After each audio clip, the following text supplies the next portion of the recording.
Hello everyone, welcome to Edutap. तो आज के सेशन में 10 मिनट्स अ डे सीरीज में हम डिस्कस करेंगे असेंशियल्स ऑफ अ कॉन्ट्रैक्ट। ठीक है। तो कॉन्ट्रैक्ट का जो डेफिनेशन है वो इंडियन कॉन्ट्रैक्ट एक्ट में दिया गया है। जितने भी हमारे कॉन्ट्रैक्ट्स होते हैं उन्हें गवर्न करता है इंडियन कॉन्ट्रैक्ट एक्ट 1872। तो ये एक्ट बोलता है कि जब भी आप कोई अग्रीमेंट करते हो और वो एनफोर्सेबल बाय लॉ है, उसे हम कॉन्ट्रैक्ट बोलते हैं। ठीक है। तो कॉन्ट्रैक्ट में दो लोगों का होना जरूरी है। दो या दो से ज्यादा लोगों के बीच में कॉन्ट्रैक्ट हो सकता है। और एक अग्रीमेंट होता है। Agreement should be enforceable by law, कि जो भी राइट्स एंड ऑब्लिगेशंस अराइज होंगी उन्हें एनफोर्स किया जा सकेगा लीगली। कि आपने और मैंने कॉन्ट्रैक्ट किया कि आप मुझे कार बेचोगे अपनी और मैं आपको पैसे दूंगी। तो हमने इसका कॉन्ट्रैक्ट कर लिया। अगर हम में से कोई भी अपनी तरफ के टर्म्स एंड कंडीशंस फुलफिल नहीं करता तो लीगल एक्शन लिया जा सकता है, क्योंकि ये एक कॉन्ट्रैक्ट है। तो कॉन्ट्रैक्ट में दोनों पार्टीज का फ्री कंसेंट होना जरूरी है। किसी भी पार्टी के साथ जबरदस्ती की गई है, उन्हें किसी चीज को लेके अंधेरे में रखा गया है, तो ऐसा जो कॉन्ट्रैक्ट होता है फिर वो वैलिड नहीं होता है। अगर आप कोई चीज छुपाते हो कॉन्ट्रैक्ट करते हुए दूसरी पार्टी से, तो दूसरी पार्टी उस कॉन्ट्रैक्ट को वॉइडेबल कर सकती है, वॉइड कर सकती है, कैंसिल कर सकती है। चाहे तो कंप्लीट भी कर सकती है। देखो, अगर आप किसी इलीगल चीज को लेके कॉन्ट्रैक्ट करते हो, वो तो इन्फोर्सेबल है ही नहीं है। लेकिन मान लो कि मैंने आपसे थोड़ा सा आपको इन्फ्लुएंस करके, गलत तरीके से इन्फ्लुएंस करके आपसे कॉन्ट्रैक्ट साइन करवा लिया।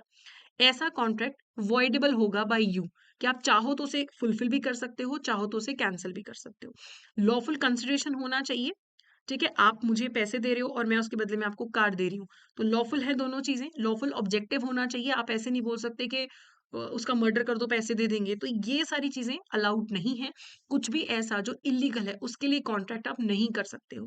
कोई चीज ऐसी जो इंडियन कॉन्ट्रैक्ट एक्ट में स्पेसिफिकली लिखा गया हो कि ये चीज नहीं करनी है, तो वॉइड है, तो आप नहीं कर सकते हो कॉन्ट्रैक्ट के थ्रू। ठीक है।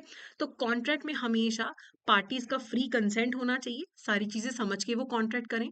और वो कॉम्पिटेंट टू कॉन्ट्रैक्ट होना चाहिए। कॉम्पिटेंट टू कॉन्ट्रैक्ट कौन होता है? जो मेजोरिटी एज का हो, माइनर ना हो, 18 या उससे ज्यादा की एज हो, और साउंड माइंड का हो। उसे समझ आ रहा हो कि जो वो कॉन्ट्रैक्ट कर रहा है उसके क्या रेपरकशंस हैं, क्या मतलब है। लॉफुल कंसिडरेशन, लॉफुल ऑब्जेक्टिव होना चाहिए। ठीक है। तो एक कॉन्ट्रैक्ट करने के लिए एक पर्सन जो है वो प्रपोज करता है। ठीक है।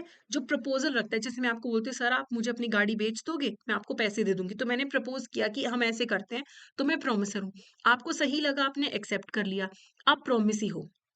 ठीक है। तो प्रपोजल जब एक्सेप्ट कर लिया जाए तब वो प्रॉमिस बन जाता है। तो ये चीज होना एक कॉन्ट्रैक्ट में जरूरी है। तो प्रपोजल होना, एक्सेप्टेंस होना।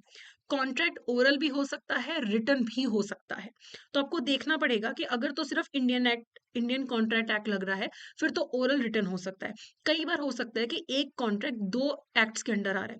जैसे अगर आप लैंड ट्रांसफर करते हो, लैंड इमूवेबल प्रॉपर्टी है, उस पे लगता है ट्रांसफर ऑफ प्रॉपर्टी एक्ट। तो अगर 100 रुपए से ज्यादा का अमाउंट इन्वॉल्व हो, तो ट्रांसफर ऑफ प्रॉपर्टी एक्ट बोलता है कि रिटर्न होना जरूरी है। तो ये आपको देखना पड़ेगा। बट अदरवाइज अगर हम सिर्फ इंडियन कॉन्ट्रैक्ट एक्ट की बात करें, तो जो कॉन्ट्रैक्ट है वो ओरल भी हो सकता है, रिटर्न भी हो सकता है। और कंसिडरेशन होना जरूरी है कि अगर आप मुझे अपना लैंड बेच रहे हो, तो आपको उसके बदले में क्या मिलेगा, कुछ कंसिडरेशन होना चाहिए। लेकिन कुछ ऐसे कॉन्ट्रैक्ट्स होते हैं जो बिना कंसिडरेशन के भी हो सकते हैं। एक एक्सेप्शन है, जब agreement out of love and affection किया जाए, दोनों पार्टीज जो इन्वॉल्व हैं अपने नियर रिलेशनशिप में हो, और वो रिटर्न और रजिस्टर्ड हो। जैसे कि मेरे फादर अगर अपना लैंड मुझे ट्रांसफर करते हैं, वो क्यों कर रहे हैं? मेरे नियर रिलेशन में मेरे फादर हैं, out of love and affection कर रहे हैं, और इस चीज का रजिस्ट्रेशन है, रिटर्न में हो चुका है। तो वो तो मुझे लैंड दे रहे हैं, उनको उसके बदले में कुछ नहीं मिला, वो तो सिर्फ प्यार और अफेक्शन के कारण उन्होंने मुझे वो लैंड दे दिया। तो ऐसे जो अग्रीमेंट्स, जो कॉन्ट्रैक्ट्स हैं, वो अलाउड है विदाउट कंसिडरेशन भी, नेचुरल लव एंड अफेक्शन वाले। ठीक है। दोनों पार्टी जो कॉन्ट्रैक्ट कर रही हैं, फ्री कंसेंट होना चाहिए। माइनर के जो कॉन्ट्रैक्ट्स होते हैं वो वैलिड नहीं होते हैं, उसमें भी एक्सेप्शन है। जैसे अगर एक पर्सन, बच्चा, एक बैंक में लोन लेने आता है, उसकी उम्र सिर्फ अभी 16 साल है, वो कॉन्ट्रैक्ट वैलिड नहीं होगा क्योंकि बच्चे की अभी उम्र कम है। लेकिन अगर एक बच्चा लोन लेने आता है, उसका गार्डियन साथ में है, और वो जो लोन लिया जा रहा है बच्चे की नेसेसिटीज के लिए है, उसके लिए कॉन्ट्रैक्ट बैंक कर सकता है, लोन दे सकता है, लेकिन साथ में गार्डियन भी होता है। अदरवाइज माइनर जो कॉन्ट्रैक्ट करता है वो वैलिड नहीं होते हैं। अनसाउंड माइंड का पर्सन कोई कॉन्ट्रैक्ट करता है वो वैलिड नहीं होता है। ठीक है, तो अब इसके रिगार्डिंग एमसीक्यू देख लेते हैं। Which of the following is not an essential element of a valid contract? क्या नहीं जरूरी है कॉन्ट्रैक्ट करने के लिए? ऑफर एंड एक्सेप्टेंस, ये तो जरूरी है, एक पर्सन प्रपोज करेगा दूसरा एक्सेप्ट करेगा। लॉफुल कंसिडरेशन होना चाहिए, कि आप, ऐसा तो नहीं है कि तुम मर्डर कर दो तो तुम्हें पैसे दे दूंगा, या ऑब्जेक्टिव इलीगल नहीं हो सकता। एक पर्सन को पैसे मिल रहे हैं, एक को गाड़ी मिल रही है, एक को पैसे मिल रहे हैं, एक को लैंड मिल रहा है, ऐसा कुछ होना चाहिए।